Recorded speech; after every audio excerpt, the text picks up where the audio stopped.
want to grow in a little bit of wisdom today? Well, the Proverbs is the perfect one. We're going to be in Proverbs chapter 20 today.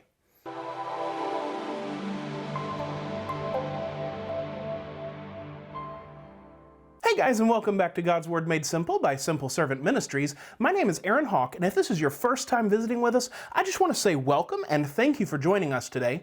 God's Word Made Simple is an online discipleship ministry dedicated to taking God's Word and making it simple. We want to help you understand God's Word, apply it to your life, and grow in your relationship with the Lord. And by the way, if you appreciate this ministry and content, at some point make sure you hit that subscribe button, turn that bell notification to all so you don't miss any future videos. We would love to have you as part of our family. Guys, we are in chapter 20 of the book of Proverbs, and we're going to go from verses 8 to 15. So let's go ahead and get into verse 8. A king who sits on the throne of justice disperses all evil with his eyes. And the idea here is the king was the judge, so people would bring disputes and so on, and he would have to decide between good and evil. So the idea was he would use his eyes to observe, presumably to see the good versus evil interacting.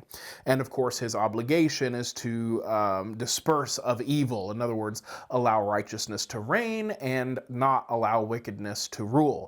And of course, since this is Solomon writing to his son, it is presumed that his son will be a ruler, so this is more than just generic advice. This is specifically advice from a king father to a heir apparent king son. Verse 9, who can say, I have cleansed my heart, I am pure from my sin? Nobody. You know, what is it? Romans 3:23, for all have sinned, fallen short of the glory of God, right? Verse 10, differing weights and differing measures, both of them are abominable to the Lord. And this goes back to the fair or just weights and balances that we talked about in a previous video. When they would weigh things out in a market, having an accurate scale would be the modern way of wording this, right? The weights and balances, the way that they would measure things, needed to be fair for fair commerce. In other words, have integrity and don't cheat people. Verse 11, it is by his deeds that a lad distinguishes himself, if his conduct is pure and right. See, it doesn't matter what you say, it doesn't matter what you think. What matters is, do you do the things you're claiming? It is by his deeds that a lad distinguishes himself. Technically, you don't even have to say anything. Let your deeds do all the talking, so to speak, right? It is by his deeds that a lad distinguishes himself, if his conduct is pure and right. And you will develop a reputation, one direction or the other, or some mixed bag in between, which really means the other. All right, verse 12. The hearing ear and the seeing eye, the Lord has made both of them. And I think what we're really supposed to take from this one, I'm not 100% on this one, but I think what we're really supposed to take from this is that we each have different jobs to do. An eye is different from an ear and so on.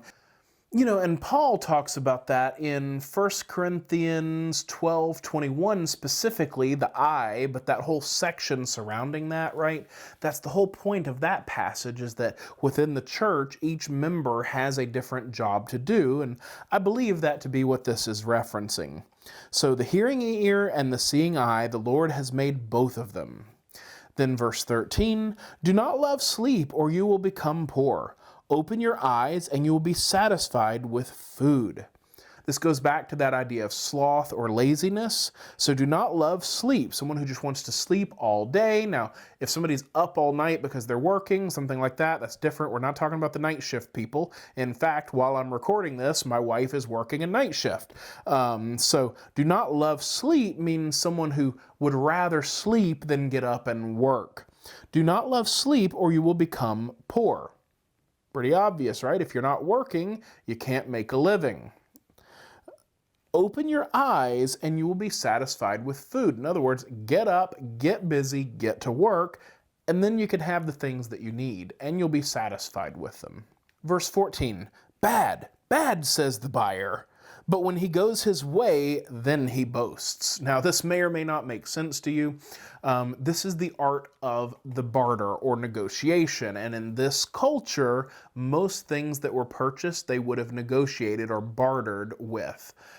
So, this is exactly what he's talking about. The idea is you're in the market, you want a lower price for something, you got to find some reason to say that it's bad, it's no good, but, I guess I'll go ahead and take it.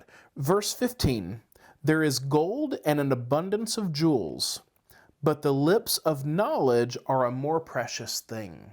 And this is again a theme that runs all through the book of Proverbs as well as the Bible, but specifically that knowledge and wisdom are far more precious than any amount of riches that you can gain. And that's the truth. One, those things will help you succeed in life, but two, if you don't have wisdom and knowledge, you're not going to be able to keep the wealth that you may have. Think about all the professional athletes that have nothing when their career is over. They sign multi-million-dollar contracts. I mean, sometimes multi-million-dollar contracts. And their career ends and they have nothing left. Or I've picked on the lottery winners, right? Most people who win the lottery go bankrupt. Why? Because they didn't know how to manage their money before they had more money. So having wisdom and understanding truly is far better than just having some riches, because you will never keep those riches without wisdom and understanding. Same thing in a spiritual application of our spiritual life. Pursue Christ above all.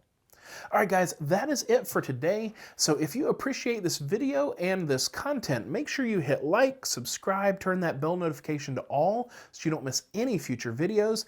And if you want to support this ministry, the two best ways to do that are one, to hit share and share this video on all your social media platforms.